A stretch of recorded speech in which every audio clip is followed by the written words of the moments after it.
안녕하십니까 시청자 여러분. 오늘 이각범의 화쟁토론 제65회는 사법 판단에 대한 정치권의 개입, 과연 정당한가를 놓고 토론하도록 하겠습니다. 김경수 재판에 대한 일반적인 인식은 그 재판이 정당하다 하는 것이 다수로 여론조사에서 나왔습니다. 그러나 정치권이 이에 대해서 매우 심하게 공격하고 심지어는 판사 개인에 대한 여러 가지 얘기를 들어서 인신공격까지 마다하지 않는 이런 추세를 놓고 어느 원로 법조인은 과연 우리나라가 문명국가인가?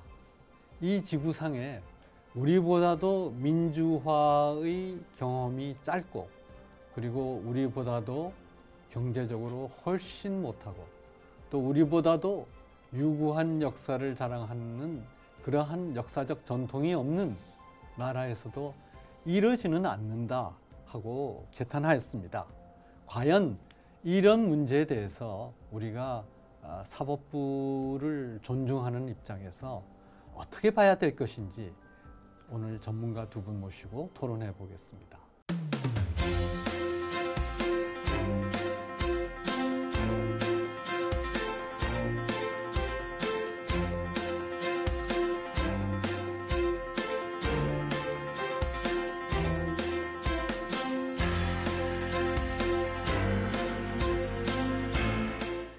오늘 참석하시는 전문가 두 분은 먼저 홍익대학교 법대 장용근 교수님 나오셨습니다.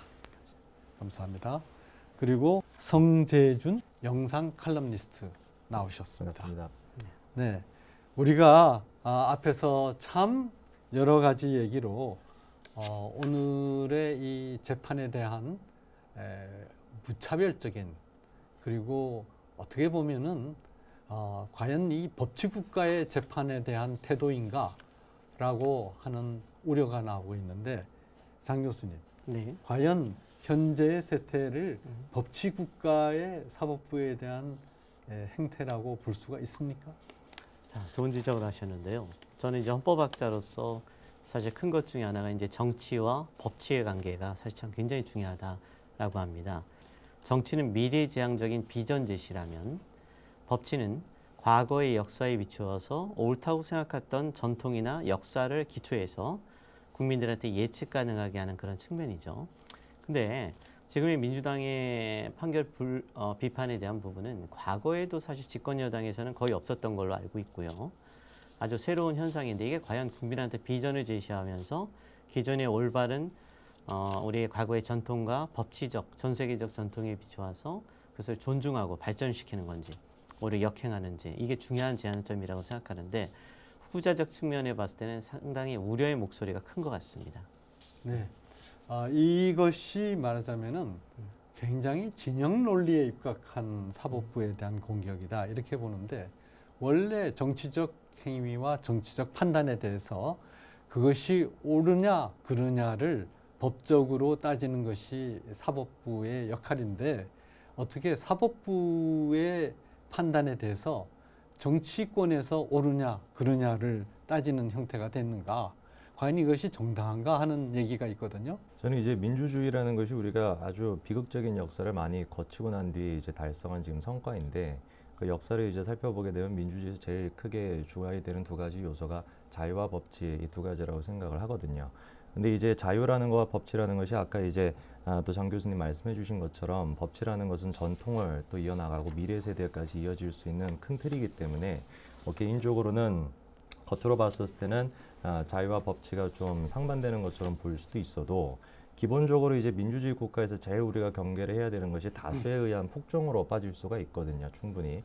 그래서 개인이 가지고 있는 자유가 다수라는 이름에서 해칠 수가 있기 때문에 그래서 법치라는 것이 잘 세워져야 되는 것인데 지금 이제 이 관련돼 있는 사태들을 보게 된다면은 상권분리 자체도 완전히 지금 무시하고 있는 사태고 그리고 법치라는 것이 자유를 보장할 수 있는 주안점이 돼야 되는데 그 행간 자체를 지금 무시하고 있기 때문에 단순하게 그냥 김경수 사태로 끝날 게 아니라 이런 관련된 사안들을 조금 우리가 좀 더 뭐 이따가도 얘기가 나오겠습니다만 심도 깊게 다뤄야 된다고 생각을 합니다. 네, 방금 우리 성재준 칼럼니스트가 매우 중요한 지적을 하셨습니다. 지금 정치권의 사법적 판단에 대한 과도할 정도의 이 개입은 삼권 분립 정신을 훼손하는 것이고, 그리고 삼권 분립의 정의에 기초해서 공정한 판단을 내리도록 되어 있는데 그 공정한 판단의 가능성을 해치는 것이다. 이런 지적을 하셨거든요. 그렇다면 우리가 이 자유심증주의라는 게 있지 않습니까? 그렇죠. 법관이 판단을 할 때는 자유심증주의에 기초해서 한다. 그것은 이번 사건에 비춰보면은 김경수 재판에서 드루킹이 직접 증언한 내용이 과연 거짓인가 아니면은 사실인가를 판단하기 위해서 드루킹이 진술한 내용에 대해서 그 증거 능력, 다시 말하자면 그 증거의 증명력을 따져보는 것이 사법적 판단인데, 이것을 위해 가지고 사법부는 굉장히 그 여러 가지로 그것을 사실인가 거짓인가를 판단하는데 주력했고, 그 주력한 내용이 법적인 여러 가지 지식도 있지만은 그간에 있어서의 여러 가지 판례와 또 여러 가지 정황 증거 등등을 참고해서 하는 거 아닙니까? 근데 이거를 사법적인 이런 자유심증주의에 대해서 무엇이 우리 진영에 유리한가 불리한가를 가지고 잘못됐다라고 매도하게 되면 성재준 칼럼니스트가 얘기했던 삼권 분립의 원칙은 어디로 가고 또 자유심증주의라는 이 사법적 판단의 가장 기본적인 가치는 어디로 갑니까? 잠시 우리 사회 지금 현재 저는 가장 문제점이 근본적인 철학이나 근본적인 문제를 논의 안 하고 너무 자기 유리한 부분에 대한 것만 골라서, 그러니까 진영주의라는 게 그런 거죠. 올바른 국민 전체를 헌법에 보면 46조 2항에 국회의원이든 모든 국가기관이 마찬가지입니다. 국가이익 우선 의무가 명시되어 있습니다.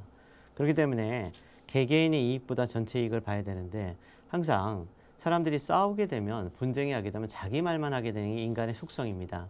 그래서 미국에서는 이런 걸 해결하기 위해서 영어로 natural justice, 어떤 사람이 이걸 자연적 정의라고도 하고, 또는 당연적, 영어로 natural은 또 자연 내지는 당연하기도 하는데, 이제 우리는 정의라고 하면 마치 아리스토텔레스의 정의론서부터 이런 추상적인 실체적인 얘기만 하지만, 미국이 더 발달된 게 이런 정의론의 자연적 정의거든요. 근데 자연적 정의의 가장 본질이 뭐냐? 첫 번째, 자신의 사건은 자신이 판단하면 안 된다. 그러니까 자신의 사건은 자신이 판단. 이게 우리 속담에 보면 팔이 안으로 간다, 굽는다. 그 다음에 우리가 보면 항상 고양이한테 생선 맡기지 말아라. 이거를 그 이해관계자가 스스로 판단해서는 안 되고 제3자가 판단한다는 게 중요한 원칙입니다. 바로 이 제3자적 정의가 우리 사법부를 독립시키는 가장 큰 요지고, 그런 제3자적 판단을 하다 보니 이해관계자나 부당한 권력 기타 이런 데서부터 어디도 억압하지 않고 자유롭게, 그런 자유라고 해서 자의를 얘기하는 건 아닙니다. 공정한 꼭 객관적인 소위 그런 의미로서의 판단이라고 자유심증주의를 줬습니다. 근데 사실 이 자유심증주의 지금 말씀드린 대로 가장 대전제는 제3자적 정의면서 그건 공정해야 되죠. 그리고 헌법에도 양심에 따라 재판한다고 돼 있는데요. 법관은 헌법과 법률과 양심. 이때 양심은 헌법학계 통설뿐 아니라 모든 전 세계적인 추세가 확립된 이론이 개인적 양심이 아니라 사회적 상식을 반영하는 그런 객관적 양심입니다. 그래서 그런 사회적 객관적 양심의 기초에서 법관이 제3자적 입장으로 가라는 게 자유심증주의거든요. 그래서 만약에 정말 법관이 자의적으로 했다는 명확한 게 있다면, 그건 뭐 법관의 탄핵이든 뭐 기타 이런 게 많이 논의될 수는 있겠죠. 근데 그렇지 않고 나서 그것을 부정할 만한 명확한 증거가 없을 때는 일단 그 제3자적 정의로 판단이 내린 것은 존중해야 됩니다. 단 또 하나 자연적 정의의 또 중요한 것 중에 하나는 제3자가 판단하고, 두 번째 변명의 기회를 줘야 됩니다. 그래서 저는 민주당이 뭐 일부 판결의 비판이든 뭐든 저는 어느 정도 개인적으로는 할 수 있다고 보여집니다. 아까 우리 성재준 칼럼니스트가 이번 사법 판단에 대한 정치권의 지나친 개입은 삼권 분립의 원칙에 어긋난다라고 얘기를 했고, 삼권 분립의 원칙이 흔들리면 민주주의의 근간이 흔들린다고 말씀하셨거든요. 그것을 이번 사건에서 보다 구체적으로 보면 어떻게 볼 수 있습니까? 방금 전에 이제 장 교수님이 또 중요한 지적을 해주셨는데 이제 그 헌법이나 이런 것들이 발달되어 있는 미국을 생각해 보면은 자연주의나 이런 것들이 많이 발달이 돼 있고 그리고 이제 아까 제가 말씀드렸던 상권 분립 체제를 가장 이제 먼저 뭐 실체화를 시켰던 사람이 몽테스키에라고 본다면 거의 한 18세기 중반부터 시작해서 이미 다 체계적으로 이거를 세워놨거든요. 그럼 상권 분립에서 제일 중요한 것은 일단 뭐 몽테스키의 법의 정신 그 책을 보더라도 법이라는 것은 단순하게 어떤 현상으로 끝날 것이 아니라 어떤 실체의 본질이다 이렇게 얘기하거든요. 그래서 그 말은 이제 본질이라는 것은 아까 이제 장 교수님 얘기해 주신 것처럼 그냥 단순하게 뭐 한두 명이 거기에 대해서 동의한다라 그래서 법이 될 수 있는 것이 아니라 본질적으로 봤었을 때 사회 전체가 다 통용이 될 수 있을 만큼 그렇게 돼야 되는 게 이제 아까 말씀해 주셨던 사회적인 상식이나 양심에 해당되는 게 이제 몽테스키 얘기했던 상권 분리의 핵심이 되는 거거든요.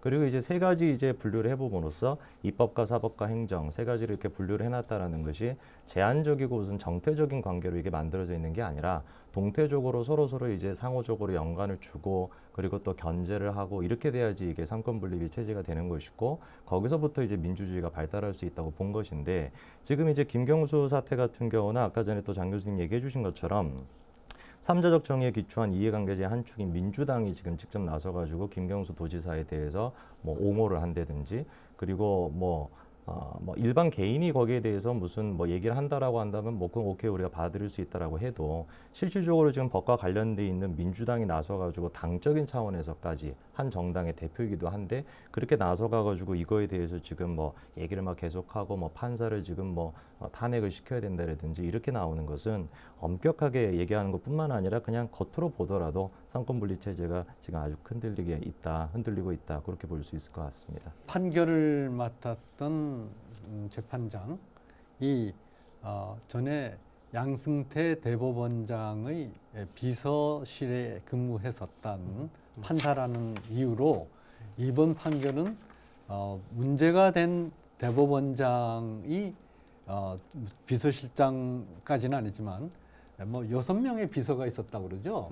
그 6명 비서 중에 한 분인 판사였다라는 것으로 이분이 하는 판결은 다 잘못됐다라고 한다면 박근혜 전 대통령에 대한 6년 징역형을 언도한 사실은 전에 양승태 대법원장의 비서 판사였으면은 의당근 잘못되었다고 해야 되지 않습니까? 근데 그것에 대해서는 명판결이라고 환영을 해놓고 왜 지금 와서 그때나 지금이나 양승태 대법원장 시절에 비서 판사의 한 사람이었다는 것은 바뀔 수 없는 역사적 사실인데 왜 그것이 지금 이번 판결에 영향을 미쳤다라고 보는 것인지 그 다음에 양승태 대법원장은 우리 헌법이 보장하는 무죄 추정의 원칙에 의해서 아직도 심리 죽인 사건의 피의자일 뿐이지 유죄 판결을 받은 분은 아니거든요.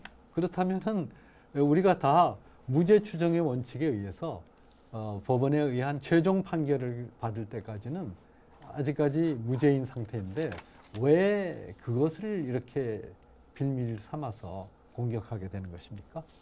자, 좋은 지적을 하셨는데요. 아까 제가 자연적 정의를 얘기하면서 미국의 내추럴 저스티스, 자연적 또는 당연적 인류사의 가장 보편적인 정의, 그게 절차인데 제3자가 판명하면서 두 번째 변명의기를 주라는 게 있습니다. 이 변명의기에 관련돼서 재밌는 게 중세시대 마녀재판이라는 게 행행됐죠. 마녀재판은 뭐냐면 저 사람을 마녀라고 갖다 놓으면서 말을 못하게 하고 돌을 던졌습니다. 돌이켜보니까 마녀가 아니었습니다. 사실은. 최근에 이제 벌어지는 가장 저도 우리 세태의 안타까운 것 중에 최근에는 뭐 여러 가지 말을 안 하고 있습니다만 간단한 게 민주당이 뭐 잘한 점도 있고 못한 점도 있겠지만 메시지에 대해서 공격을 못하면 메신저를 공격하라 이런 얘기들이 이제 시중에 돌고 있습니다. 이 얘기가 뭐냐면 소위 뭐 불교적 용어로 쓰면은 달마가 달을 가리켰는데 달을 가리키는 그 방향을 보지 않고 손가락이 이상하다, 손가락이 모양이 있었다. 이건 약간 이상하듯이 또 법적으로 좀 더 나가면 우리 법에 대해서 과거 어떤 사람이 전과가 있었다 라는 이유로 그 사람을 갖다 사회생활을 배제하면 절대 안 됩니다.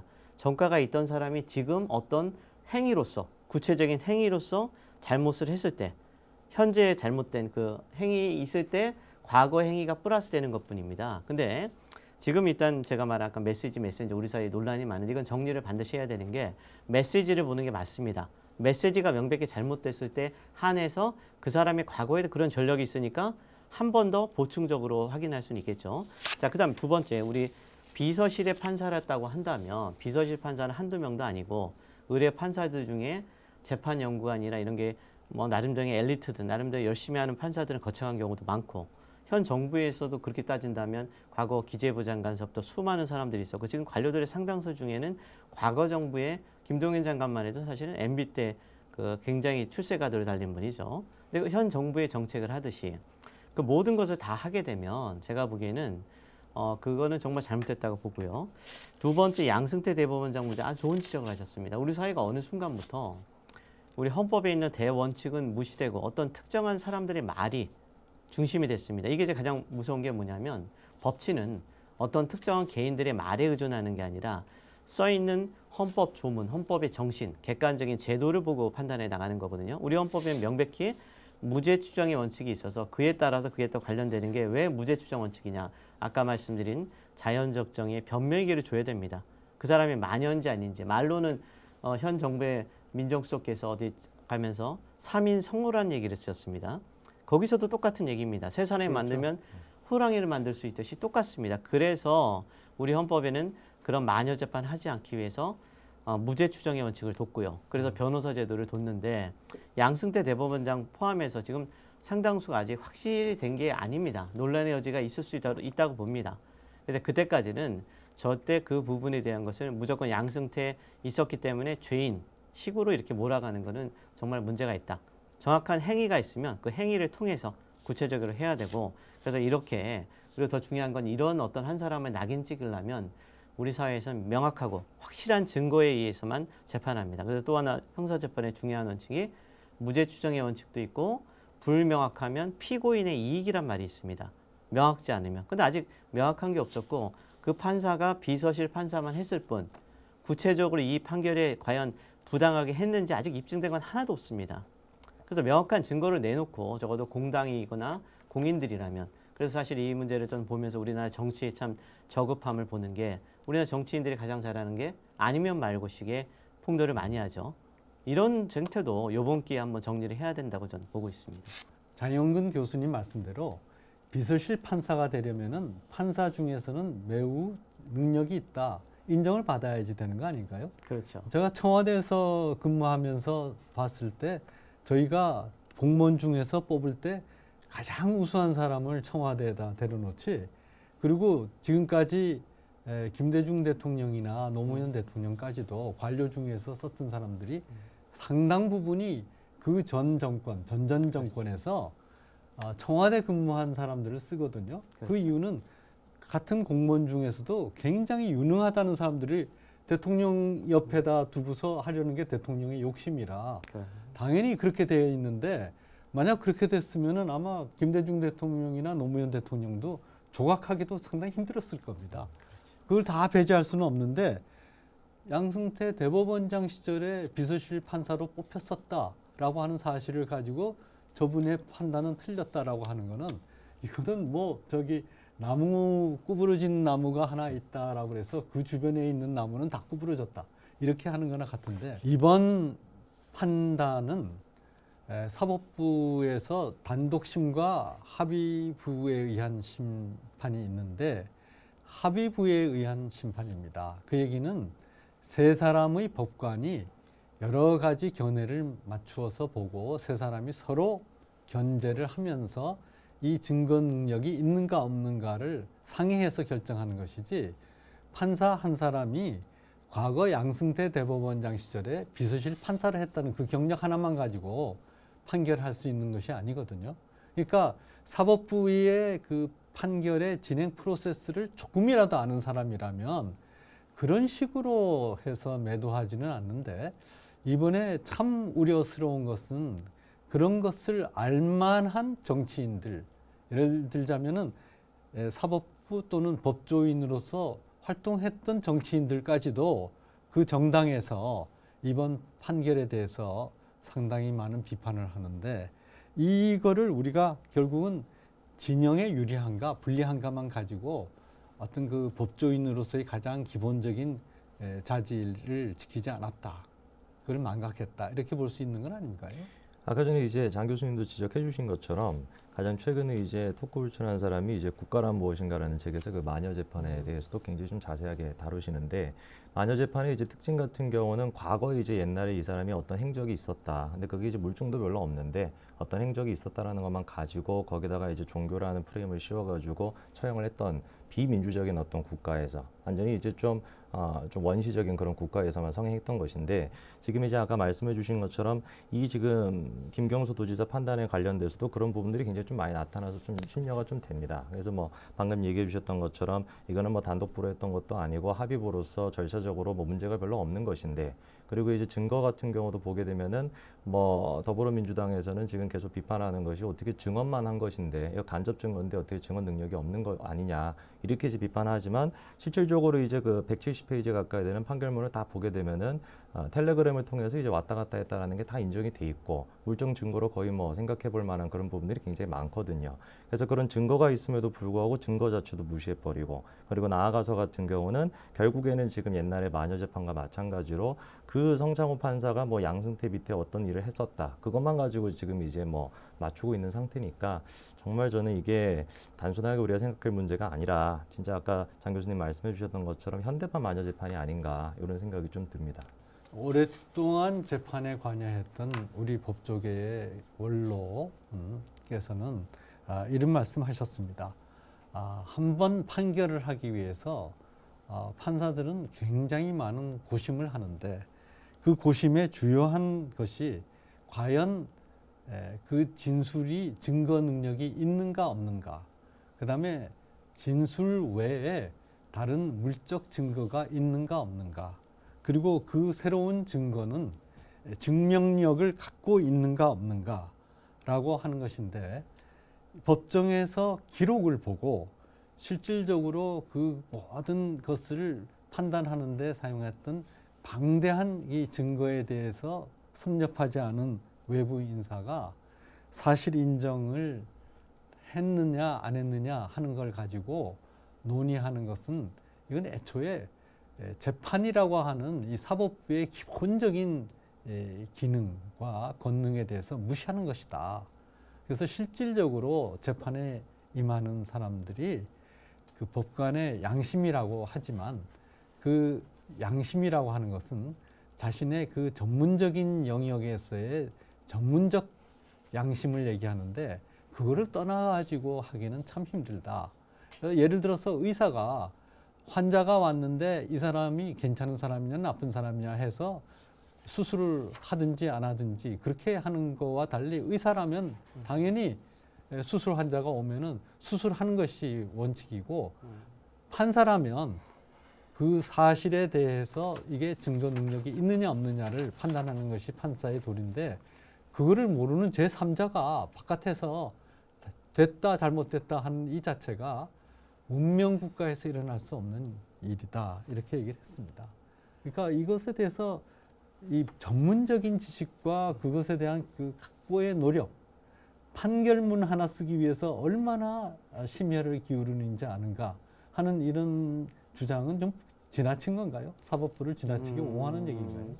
지금 말씀하신 대로 이제 판사는 판결로 말한다고 하죠. 판사가 아무리 못해도 모든 판결문이 공개됩니다. 심지어 그리고 우리 헌법에는 재판이 공개되고 있어서 다 모든 사람들이 보게 돼 있습니다. 이거를 정말 그게 명백히 문제가 많았다라면 국민 대다수가 부당하다고 봤을 것이고, 법조인이나 이렇게 언론이나, 지금 요새 민주당이 처음에는 강력하게 나가다 뒤로 많이 이제 이 비판에 대한 내용들이 사그러들고 있습니다. 이게 왜 그러냐면 국민적 공감대를 얻지 못했다는 겁니다. 결국 뭐냐면 민주당은 아까 제3지적 정의의 이해관계자이기 때문에 얘기는 할 수 있습니다. 변명은.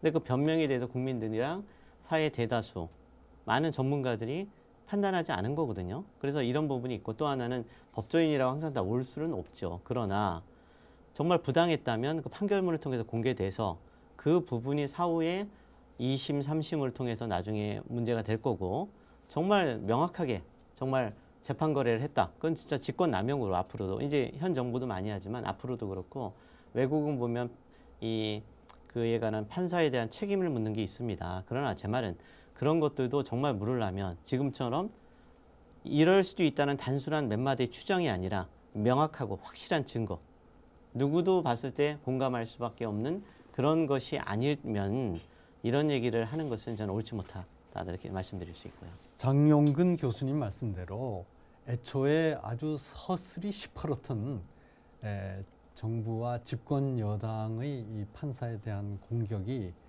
최근에 수그러들었지만 나름대로 이번에 공격을 통해 가지고 소기의 성과를 거두었다라고 자체 판단하고 있다는 설도 있습니다. 그건 뭐냐면 이번에 1심을 맡았던 합의부의 그 부장판사를 공격함으로써 그 일종의 그 마녀 사냥을 당한 그 판사의 경우를 보고 2심과 최종심에서 이 제대로 법과 양심에 의해서 판단할 수 있겠는가? 이 정치적인 힘에 의해서 어차피 2심과 3심에서 타협을 하지 않겠는가? 이렇게 되면 이제 결국은 사법부의 판단에 대해서 나중에도 이제 문제가 되는데요. 그런 정도의 성과는 거두었다. 그래서 애초에 정치적 성과는 거두었기 때문에 이 증거 능력이 부족한 정치적 판단을 가지고 계속 공세를 하는 것은 나쁘기 때문에 일시적으로 후퇴할 뿐이다. 이런 주장도 있던데 어떻게 보세요? 지금 이제 실제로 성창호 부장판사 같은 경우는 물론 이제 법원에서는 정당한 절차였다고 얘기하는데 부서 이동이 됐거든요. 다른 이제 지역으로. 네. 그래서 이제 그런 것만 보더라도 2심, 3심을 맡는 사람 입장에서 같은 경우는 당연히 부담이 있을 수밖에 없고, 그리고 이게 김경수 도지사 이제 판결 같은 경우는 뭐 단순한 그냥 일반 개인이 아니라 도지사에 대한 판결이다 보니까 2심, 3심을 맡는 사람 입장에서도 지금 주변 상황을 쭉 보게 되면은 더불어민주당이 당적인 차원에서 완전히 지금 강력하게 지금 주장을 하고 있는 상황이다 보니까 당연히 부담감을 느낄 수밖에 없다고 저는 생각을 하고, 이거는 정말 글자 그대로 사법부 자체에 대해서 무슨 원래 이제 법이라는 것이 문제가 있을 수도 있고 충분히 이제 판사 개인으로서도 잘못된 판단을 내릴 수도 있지만 그거는 이제 법 내에서 해결이 돼야 되는 문제인 것이고 그게 이제 삼권 분리의 기본이 돼야 되는 것인데 완전히 그냥 행정부가 나서가지고 이런 식으로 판결을 지금 개입하고 있다라는 거는 이후 이 지금 사건뿐만 아니라 나중에 같은 경우도 비슷한 사건이 나타났었을 때 계속 영향을 줄 수밖에 없거든요. 지금 정말 심각한 좀 삼권 분리 위반이 되는 처세다 이렇게 좀 생각이 됩니다. 덧붙여서 저도 우리나라 말고도 이제 트럼프 대통령이 오늘 사실 뭐 남북 정상회담을 하지만 트럼프 대통령이 자기 신에게 불리한 판결을 비판했더니 그때 연방 대법원장이 나서서 명확하게 얘기를 해줬어요. 하지 말아라. 바로 그렇게 하고 났더니 그 다음 날부터 일체 말이 없었거든요. 이해관계자인 트럼프가 얘기해서 안 되듯이 행정부나 지금 집권 여당이나 행정부는 이해관계자죠. 근데 이해관계자들이 그런 식으로 한다는 거에 대해서는 이 선례를 남기는 건 정말 나쁘다. 저는 그 부분은 정말 판사들이 정말 명백하게 잘못됐다면 나중에 요새 검찰이 하듯이 직권남용으로 명백한 증거가 있으면 수사해서 저는 책임을 물을 수 있다고 봅니다. 근데 그건 그거고 지금 현재 제도적으로서 이걸 자꾸 해서 하는 것은 정말 법치란 아까 말씀드린 역사적인 발자취인데 이런 잘못된 역사적 발자취를 남겨두고 교훈을 남겨서 우리 법치가 어그러들게 하는 것, 이거는 단순히 하나의 집권을 통해서 우리 국가적인 큰 대계로서 큰 문제가 있다. 저는 그런 차원에서 이 문제를 한번 보는 것도 참 필요하다라고 보고요. 네, 지금 장용근 교수님 말씀하셨듯이 미국에서는 트럼프 대통령이 판사 개인에 대해서 그것을 비판하고 판사 개인에 대해서 인신공격을 했더니 그 다음 날 바로 즉각 연방 대심 원장이 나서서 네, 우리로 치면 대법원장이죠. 그렇죠. 미국은 이제 스프링 코트라고 해서 우리한테서는 연방 대심원이라고 되게 번역을 많이 하는데 그 연방 대심원장이 나서서 법관은 법에 의해서 판단하기 때문에 다른 데서 법관의 판단에 대해서 공격하는 것은 민주 정치의 원칙에 위반되는 것이다. 그래서 아주 강경하게 경고를 하니까 트럼프 대통령도 거기에 대해서는 수긍하고 일체 그 다음부터는 판사 개인에 대한 공격을 하지 못했는데 거기에 비하면은 우리 사법부를 지켜야 할 대법원장이 이 문제에 대해서 지나치게 오랫동안 침묵하고 나중에 언론에서 이것에 대해서 어떻게 생각하는가 하고 질의를 했을 때 대법원장이 직접 나서지 않고 법원에서 이 홍보 자료를 통해 가지고 판사에 대한 공격은 부당하다라고 할 정도였습니다. 그래서 이 자체에 대해서 지금 현재 우리나라 이 법원 구조에 또는 인적 구성에 사법부의 권능을 지키겠다는 어떤 그 노력이 너무 부족한 것이 아닌가. 네, 그래서 방금 이사장님 얘기해 주신 것처럼 예전에 이제 미국에서 뭐 기니스버거라든지 그런 사람들도 뭐 조금이라도 행정부가 나서가지고 이제 사법부에 대해서 좀 침해하는 게 있으면은 강경하게 굉장히 얘기를 하거든요. 기자회견 자기가 직접 열고 이런 식으로 강경하게 얘기하는데 지금 이제 보게 되면은 아까도 얘기가 나왔습니다만 양승태 대법원장 같은 경우도 실제로는 무죄 추정 원칙에 따라 가지고 아직까지 법이 이제 어떤 판결을 내렸는지가 지켜봐야 되는데 거기에서 계속 개인적으로 지금 공격하고 있고 현재 지금 대법원장 같은 경우도 제가 기억하기로 그때 출근할 때 아마 기자들이 이제 억지로 이제 붙잡아가지고 어떻게 생각하냐 물어봤더니 그냥 지나가는 말로 한마디 하고 그냥 넘어가고 그리고 방금 얘기해 주셨던 것처럼 그냥 이제 뭐 서면으로서만 그렇게 얘기를 한 거거든요. 그래서 그거는 지금 삼권 분립이라는 체제에서 봤었을 때 사법부라는 것이 굉장히 좀 궁지에 몰려 있다. 제가 이제 뭐 헌법 전문가는 아니지만서도 일반 시민의 눈으로 봤었을 때도 사법부가 도대체가 사법부로서의 정체성이 뭔지 스스로도 좀 모르는 거 아닌가 그런 생각이 좀 들 정도인 것 같습니다. 전에 과정 토론에서 우리나라 이 사법부에 대한 문제, 삼권 분립에 대한 얘기가 나왔었습니다. 민주주의의 가장 기본은 삼권 분립이다.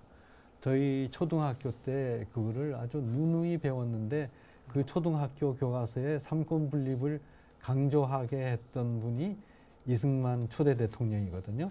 그래서 그 당시에 그 사법부의 권능에 대해서 이승만 대통령이 마지막 1년 동안에 그 독재다라고 해서 독재자로 쫓겨났지만 의회에 대해서는 뭐 여러 가지로 행정부가 지나치게 개입해서 의회의 그 독립에 대해서는 이승만 대통령도 상당히 많은 침해를 했다고 역사적으로 평가받지만은 자기가 정말 보기 싫은 대법원장이 사사건건 자신의 판단과 다른 판단을 하고 불복하고 비판할 때 사법부의 독립에 대해서만은 철저하게 침해하지 않았다 하는 평가를 받고 있는데 어떻게 독재자라고 씌워서 쫓아낸 시대에도 그러지 않았는데 민주정부라는 지금 이 사법부가 완전히 이 행정부의 시녀이자 뭐 행정부 시녀라는 소리도 과분하다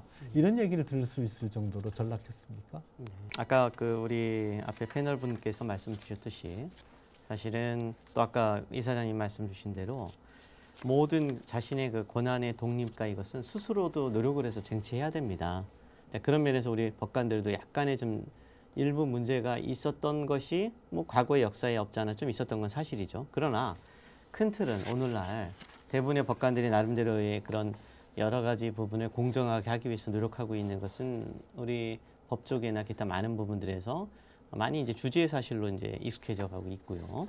또 우리 국민들의 수준이 높아지면서 촛불혁명에서 보였듯이 대통령뿐 아니라 최고의 어떤 권력도 국민의 이제 앞에 부당한 거라서는 견딜 수 없다는 이미 역사적 교훈을 확립시켜 놨습니다. 사실 뭐 여담으로 우리나라처럼 이렇게 혁명이 많이 일어난 나라도 없습니다. 사실은 다른 나라 한 번이 혁명이고 몇백 년 동안 지속됐는데 우리가 이렇게 되면서 우리 국민들이 그런 걸로 인해서 법관들도 굉장히 조심할 수밖에 없는 것들이 있고요. 그래서 삼권 분립을 얘기하면 자꾸 민주당도 정치권에서는 견제와 균형부터 얘기합니다. 견제, 첵스. 그러나 원래 미국의 삼권 분립의 기본적인 건 언어를 보십시오. 모든 해석은 언어부터 봐야 되는데 삼권 분립, 영어로 divide, separate.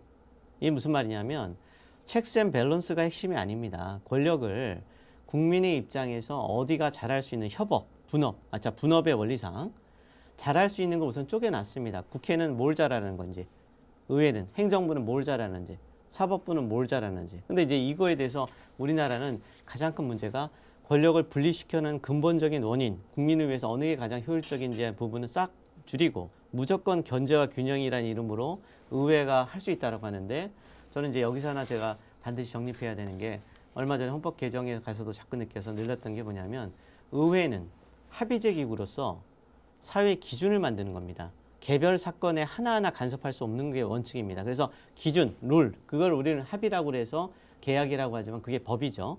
법률을 제정을 통해서 특검법도 마찬가지고 상당수가 그걸 통해서 하고 물론 탄핵소추도 예외적으로 좀 하지만 그것도 혼자 하는 게 아니죠. 자, 이렇게 합의를 통해서 예외적으로 할 수 있는 거 하나지 개개인이 막 소리치고 어느 특정의 정당에 해서는 안 되는 문제고요. 개개 사건, 이런 개별 사건을 원래 적용하면 안 되고요. 행정부도 마찬가지입니다. 행정부 내에 관료들에 한해서의 정당한 것은 존중하고 부당한 것에 한해서만 위에서 어느 정도 지시해서 수정하게끔 하죠. 그래서 최근에 행정부도 가면 중요한 면접 문제 중에 하나가 5급 공채나 기타 이런 데서 부당한 상관의 명령에 대해서 따라야 되느냐. 최근에도 보면 지금 과거에 정부의 블랙리스트 때문에 밑에 있는 사람들이 신재민 그 사무관 폭로에서 나왔듯이 비망록을 자꾸 쓴다고 그러죠. 왜냐하면 이제 부당한 압력에 대해서 자기가 부당하게 어쩔 수 없이 사실은 따라갈 수밖에 없었지만 책임을 진단 말입니다. 자, 이렇듯이 거기서도 함부로 할 수 없는 겁니다, 사실. 근데 행정부는 행정부 내에 대해서만 구체적인 거를 어느 정도 정당한 법과 헌법의 정신과 이런 법치에 어긋나지 않는 명령하는데 그 외 부서에는 명령할 권한이 없습니다. 압박할 권한이 없죠. 그리고 나서 나머지 판단은 다 사법부로 가되 정말 사법부가 부당하다면 외국 같으면 정말 부당할 경우에는 재판에 대한 헌법소원이라든지 또는 예외적으로 직접민주로 판결에 대한 취소도 예외적으로는 있습니다. 그러나 판결의 취소도 역시 마찬가지입니다. 그냥 막 하는 게 아니라 국민 대다수가 동의를 해서 아니라고 너무 명백하게 한해서 하는 건데 지금 저는 이런 어떤 그런 것들 없는 상태에서 지금 이렇게 하는 것은 기존에 뭐 일부 잘못된 사람도 있겠지만은 앞으로의 전통을 봐서도 명백히 현 정부의 여당과 청와대에서는 해서도 안 되는 헌법의 권력 분립의 본질을 훼손하는 거다 이렇게 보고 있는 거죠.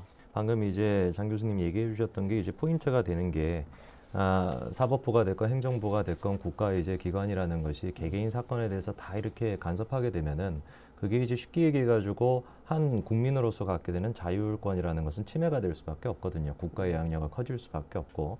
근데 이제 아까 전에 뭐 이승만 대통령 그때도 얘기가 나왔지만 우리나라의 이제 역사를 쭉 보게 되면은 헌법이라는 것 자체가 국가의 개입이 굉장히 좀 될 수 있는 여지가 많게끔 헌법이 돼 있는 경우가 많습니다. 가장 최근에 같은 경우는 제가 기억나는 게 119조였나 아마 그랬던 것 같은데요. 헌법 119조에서 경제와 관련된 그걸 했었을 때 뭐 2조, 네, 경제민주화 했었을 때 2조를 어떻게 할 거냐. 1조랑 2조를 보게 되면 두 개가 제가 봤었을 때는 일반인이 봤을 때는 대립되는 것처럼 보이거든요. 네. 1조 같은 경우는 개인의 어떤 영향을 충분히 높이는 걸로 돼 있고 2조 같은 경우는 국가가 간섭할 수 있다. 뭐 이렇게 돼 있기 때문에 그런 식으로 지금 우리나라의 헌법 자체가 국가가 한 개개인 사건에 개입해서도 안 되는데 자꾸 이렇게 개입을 하고 그리고 국가가 영향력이 좀 커질 수 있도록 이런 식으로 흘러가고 있다라는 사회 풍토가 개개인으로서 가지는 자율권이 지금 오히려 좀 축소가 되는 게 아닌가. 민주주의에서 제일 중요한 게 자유와 법치라고 했을 때 그 자유가 많이 좀 훼손이 되고 있다고 그렇게 생각이 됩니다. 이번에 그 법정 구속을 했거든요. 판결을 하면서 그것이 과연 정당했는가 하는 그런 또 논의가 있는데 민주당에서도 김경수 지사의 이 구속만은 면하게 하자라는 것을 상당히 강조하는 것으로 보이는데 이 법정 구속 이 부분이 정당했습니까? 사실 참 어려운 문제인데요. 저도 이렇게 좀 여러분들도 의견 듣고 알아보면 사실은 홍준표 지사 얘기를 많이 하죠. 네. 홍준표 지사가 현직 지사일 때 사실은 불구속을 했다.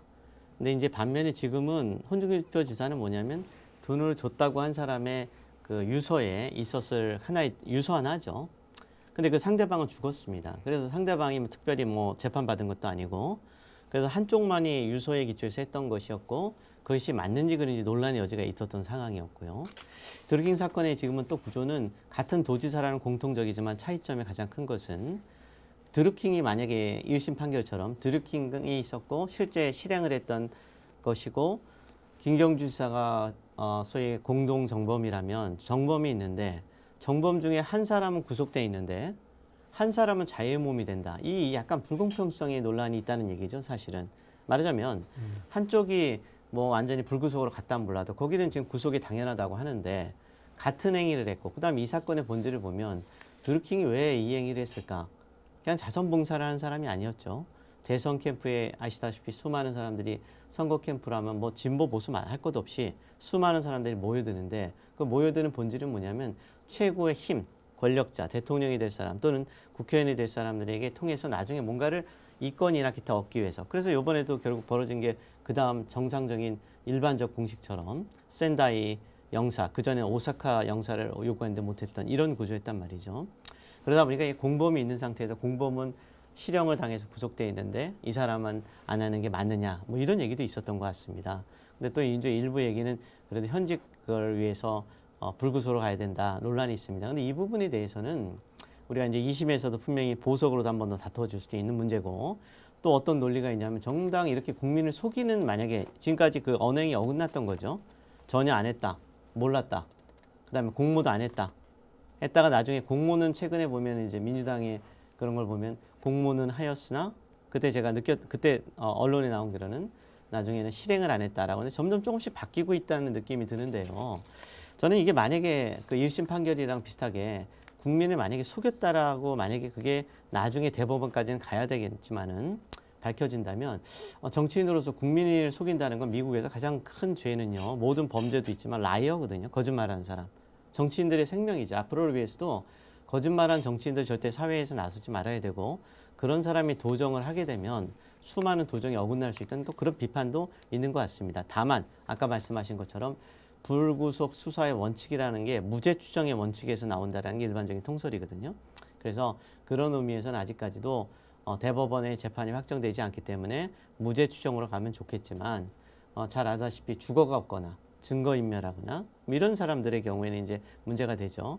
그래서 하여튼 그런 경우를 나중에 한번 2심에서 좀 더 한번 검토하되 그 부분에 대해서 만약에 불구하고 공범이 기소돼 있기 때문에 또 해야 된다. 그죠? 그다음 증거인멸의 필요성이 있다. 뭐 이런 것이 된다면 또 그때는 계속 구속이 될 수밖에 없는 또 그런 법리도 있는 것 같습니다. 네. 네. 우리 사회에 안타깝게도 유전 무죄, 무전 유죄라는 말이 있습니다. 돈 있는 사람은 무죄 판결을 받고 돈 없는 사람은 유죄 판결을 받는다.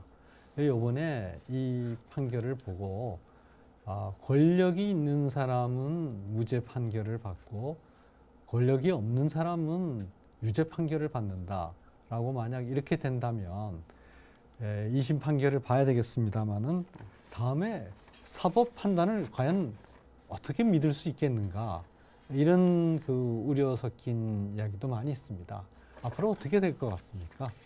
정치인한테 제일 중요한 거는 아까 이제 장 교수님 얘기해 주신 것처럼 거짓말 안 하는 게 저는 제일 중요하다고 생각하거든요. 뭐 진영이야 뭐 각자 뭐 생각하는 이념적으로 맞는 진영이 있다라고 해도 거짓말하지 않는다는 게 제일 중요한데 이번 같은 경우는 김경수 도지사 판단 같은 경우도 보게 되면은 아까 이제 얘기해 주셨던 것처럼 정치인이 이런 식으로 거짓말한 게 물론 이제 뭐 대법원 판결까지 봐야지 알 수가 있겠습니다만 그런 게 이제 밝혀진다라고 한다면은 정치인으로서도 문제가 되는 것이고 사법부 같은 경우도 이제 봤었을 때 이런 식의 행태가 계속 이어지게 되면 국민들 입장에서 그냥 단순하게 사법부에 대해 가지고 불신으로 그냥 빠질 수가 있거든요. 그러면은 정치권에서는 그런 어떤 불신이 있다라는 걸 활용해 가지고 더 많은 또 상권 분리 침해가 일어날 수도 있기 때문에 이 지금 불신의 문제나 어떤 이런 정직에 대한 문제는 굉장히 좀 중요하게 다뤄져야 된다고 생각합니다. 자, 네, 거기에 우리 대해서- 정치권의 이제 또 다른 일각에서 말이죠. 네.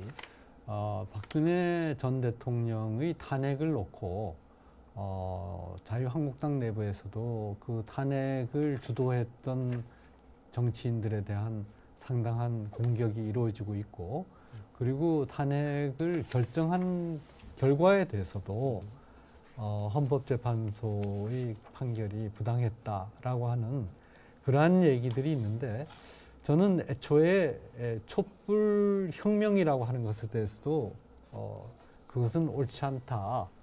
그걸 왜 우리의 국회의 정당한 권력 과정을 통해 가지고 탄핵을 결의를 했고 그리고 탄핵 소추를 하고 난 다음에 헌법재판소에서도 그것에 대해서 판결을 해서 파면을 인용을 했거든요. 그렇다고 한다면 우리가 이것을 정당한 법 절차에 의한 결과로 수용을 해야지 아직까지도 헌법재판소의 그 판결에 대해서 불복하는 얘기가 있느냐.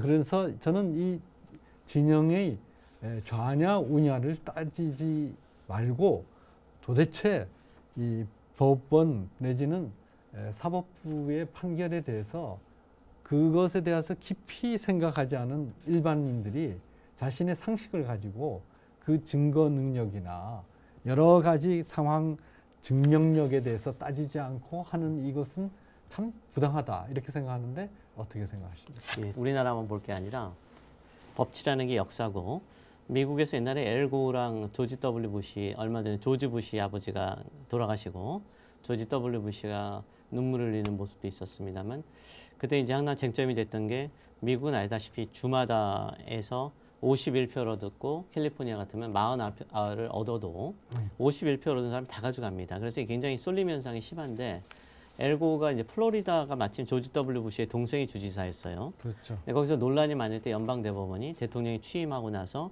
이런 가서 뒤집거나 이런 거에서 뒤집을 가능성도 있었죠. 플로리다가 만약에 개표됐으면. 근데 그런 혼란을 방지하는 게 더 크다. 이렇게 큰 틀을 얘기했습니다. 지금도 집권 여당도 포함해서 이렇게 지금 김경수 지사 아직 2심, 3심을 다툴 수도 있는데 탄핵은 이미 끝났습니다. 헌법재판을 통해서.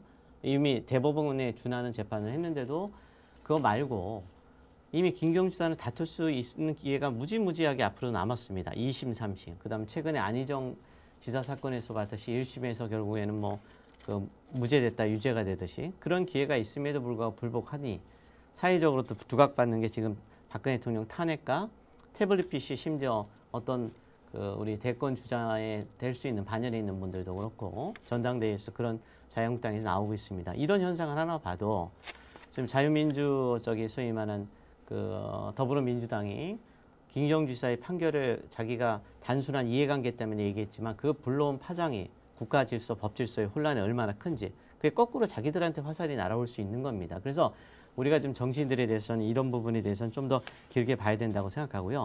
추가로 아까 우리 이사장님 말씀하신 대로 박근혜 탄핵 같으면 전원이 다 찬성을 했고요. 뭐 여론 외에도 국회에서도 수많은 증거를 얘기했고 태블릿 PC 조작에 대해서 법원에서도 조작이 안 됐다고 지금이 어느 정도 제도적으로 거쳤습니다. 그러면 저는 아까 김경주 지사를 포함해서 이런 문제도 정말 이걸 뒤집으려면 정말 명백한 기존에 없었던 새로운 명확한 증거를 가지고 얘기를 해야죠. 그럴 수도 있다라는 뜬구름 잡는 일 얘기하면 이건 정말 전형적인 가짜 뉴스자. 이것이 정말 민주주의는 가장 중요한 게 국민의 결단에 필요한 정보인데 이 정부의 혼란을 대해서 정말 이게 우리 국가 질서를 흔드는 정말 잘못된 거라고 보고 있습니다. 예, 우리는 제3자에 의한 사법적 판단을 원칙으로 하고 있습니다. 그래서 사건의 당사자인 가해자나 피해자가 재판에 관여하게 된다면 가해자인 경우에는 당연히 그 판결을 본인에게 유리하게 무죄 쪽으로 몰고 갈 것이고 피해자인 경우에는 그 원한과 개인적 감정에 의해서 자신이 받았던 그 많은 심리적인 압박을 해소하려고 우리말로 흔히들 원수 갚는다고 그러죠. 공권력을 통해서 원수 갚는 것은 안 되기 때문에 우리가 제3자에 의한 판결을 강조하고 있는데 이번 경우처럼 이 제3자에 의한 판결이 아니라 정치권이 이렇게 그 판결의 결과를 매도하게 된다면 앞으로 삼권 분립은 정말 어디로 가고 이 제3자에 의한 재판 그 신성한 원칙은 어디로 가게 됩니까? 아까 전에 이제 박근혜 대통령 탄핵에 대한 얘기도 나왔었는데 헌법재판소에서 이제 뭐 8명 전원 이제 만장일치해가지고 탄핵이 인용이 됐기 때문에 그거는 이제 뭐 뒤집을 수 없는 결과죠, 실질적으로. 근데 이제 제가 생각했었을 때 같은 경우는 사법권에 대해서 간섭을 한다라는 거와 그 판결에 대해 가지고 평가를 한다라는 건 두 개는 좀 다른 영역이라고 보거든요. 그래서 뭐 일반 시민들 입장에서 같은 경우는 이 판결이 잘못됐다고 나는 생각한다. 뭐 예를 들어서 또 좀 더 극단적인 사람들 같은 경우는 아까 전에 얘기 나왔던 것처럼 태블릿 PC나 이런 것들이 문제가 있다. 그런 걸 주장할 수 있는 자유가 제가 있다고 생각합니다. 그런 것도 주장할 수 있는 입장이 있는 것이고 또 그게 이제 뭐 집단을 이뤄가지고 뭐 집회를 할 수 있거나 이럴 수도 있는데 지금 이제 김경수 도지사 같은 경우는 완전히 좀 다른 차원이거든요. 이게 더불어민주당이 나서가지고 지금 이제 제3자의 입장에 있어야 되는 사람들이 얘기하는 것도 아니고 실질적으로 그거랑 관련돼 있는 사람들이 계속 법에 대해 가지고 지금 얘기를 하기 때문에 이거는 그냥 일반 시민적 차원에서 태블릿 PC가 뭔가 문제가 있어, 탄핵이 잘못됐어, 이거 얘기하는 거와는 완전 다른 차원으로 생각을 해야 된다고 봅니다. 우리가 표현의 자유가 있기 때문에 개인적인 주장은 저는 틀림없이 할 수 있고요. 심지어 가짜뉴스도 제가 보면 민주당이 한때 그걸 뭐 규제하자고 그러는데 외국에서 가짜뉴스 규제하지는 않습니다. 다만 일반 정당한 올바른 정보를 제공함으로써 그 정보를 스스로 없어지게 만드는 사상의 자유시장 이론이죠. 이제 하는데 지금 말씀하신 대로 저도 어떤 개인들이 주장하는 건 어쩔 수 없다고 봐요. 페이스북을 포함해서 SNS, 방송에서 가능할 수 있어요. 대신 그에 대한 사회적, 정치적 책임은 져야 되겠죠. 근데 그건 개인의 문제고. 그런데 다만 이제 지금의 김경수 지사 문제는 자꾸 이해찬 대표를 포함해서 일종의 거의 당론으로 된 듯한 느낌의 즉 공당으로서, 즉 개인의 지위가 아니라 공당으로서 집권 여당으로서 해서는 안 되는 행태를 한다는 거. 그 점은 정말 저도 지금 말씀하신 것에 연이어서 보완하자면 상당히 심각한 문제가 있다. 그래서 앞으로 이런 집권 여당은 저는 제일 중요하게 생각하는 게 46조 헌법의 국가이익 우선 의무가 선공후사거든요. 그러니까 자신의 이해관계보다도 정말 하자면 아예 수많은 이것 때문에 재판을 통해서 유린받았던 사람들의 통계가 있는지 뭐 그런 걸 먼저 한다든지 그리고 나서 나중에 다른 제3자들이 그러니까 이것도 김경수 지사도 역시 문제 있다 이렇게 얘기 주면 얘기하는 게 맞지 제3자들 국가이익 우선을 위해서 전체적인 국민의 얘기는 하지 않으면서 자기 얘기만 하는 모습은 이거는 개인의 의원의 문제가 아니라 집권 여당으로서 그다음에 통치권의 사실은 집권 여당은 뭐 현 정부랑 거의 같다라고 누구나 우리가 과거에서부터 그렇고 어느 나라나 사실은 뭐 이게 완전히 구분된 나라는 많지 않죠. 그게 그런 면에서 봤을 때는 집권자로서는 정말 잘못된 태도다. 그죠? 공적인 주체로서 이제 그 부분은 한번 좀 반드시 짚고 가야 될 문제인 것 같습니다. 저희가 이 문제에 대해서 아주 심각하게 생각하는 것은 네. 항소심 재판부가 받게 될 아주 심각한 압박입니다. 그렇죠. 한편으로는 항소심 재판부에서 1심에서의 모든 채택된 증거를 인정하고 또 1심의 그 판결 취지와 같이 법률적 판단을 하게 된다면 지금과 같은 이 다중에 의한 재판부의 공격을 면치 못할 것이고 만약 항소심에서 민주당이나 또는 다중이 공격하는 그 내용을 받아들여서 무죄 쪽으로 판단하게 된다면 다음에 역사적으로 다중에 의한 공격, 정치권에 의한 공격에 무력하게 굴복한 사법부의 대표가 될 테니까 항소심 재판부는 그야말로 진퇴양난이 될 텐데 결국은 이 사법부의 독립적인 판단을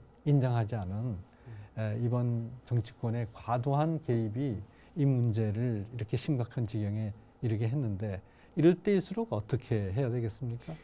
민주주의의 근간이 이제 아까도 얘기해 주셨던 것처럼 자유와 법치 이것이 이제 중요한 것이고 법치가 이제 잘 서야지 자유도 만들어질 수 있는 것인데 이사장님 지금 지적해 주신 것처럼 현재 지금 우리나라 같은 경우는 거의 대중에 의해서 왔다 갔다 하는 경우가 많거든요. 그래서 이게 사법부의 판단에 대해서 물론 이제 뭐 사법부가 얼마나 정직하게 그거를 잘 판단을 내렸냐 그건 또 이제 우리가 또 토론을 해보고 논의를 해봐야 되겠지만 확실한 것은 여론에 의해서 대중에 의해 가지고 사법부가 재판관이 자기 양심에 따라 가지고 할 수 있는 것이 아니라 어떤 압박감을 느끼고 거기에 맞춰 가지고 판단을 내리는 게 아니라 좀 더 성숙하게 우리가 민주주의가 발전해야 된다고 생각합니다. 네.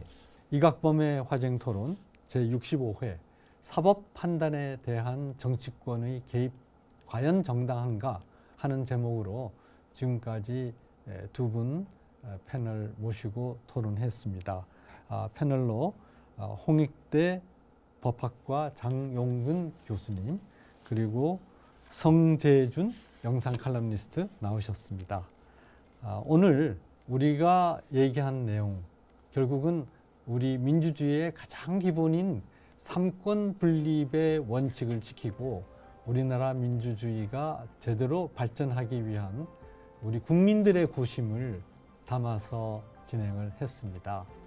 아까 장용근 교수가 말씀하셨듯이 미국에서 대통령 선거에서 누가 당선되느냐라고 하는 가장 정치적인 사건을 놓고 마지막에 플로리다 주에서 전자개표에 의한 결과를 수작업 개표로 다시 바뀐 뒤에 당선인이 바뀔 뻔한 바로 그 직전에 몇백 표 차이를 두고 연방 대심원이 이런 식으로 투표 결과를 바꾸게 되면 집권하는 대통령이 그 이후에 있어서의 정당성에 심각한 훼손을 받기 때문에 미국 정치의 일관성을 위해서 연방 대심원은 즉각 수개표 작업을 중단하여야 한다는 판결을 내리자마자 당시 수개표 작업을 더 했다면 당선이 거의 확실시되었던 엘 고어 부통령이 즉각 패배를 인정하고 조지 W 부시 대통령에게 당선 축하 인사를 했습니다. 이것이 민주주의입니다. 법원의 판결에 대해서 정권의 운명을 좌우하는 시점에서 법원의 판결은 법원의 판결로서 인정하는 것이 미국식 민주주의입니다. 법원은 정치를 판단하는 곳입니다. 정치는 법원을 판단하는 곳이 아닙니다. 이 원칙을 지키면 우리 민주주의도 보다 더 성숙하고 이것이 문명국가냐 하는 자탄을 받지 않을 것입니다. 감사합니다.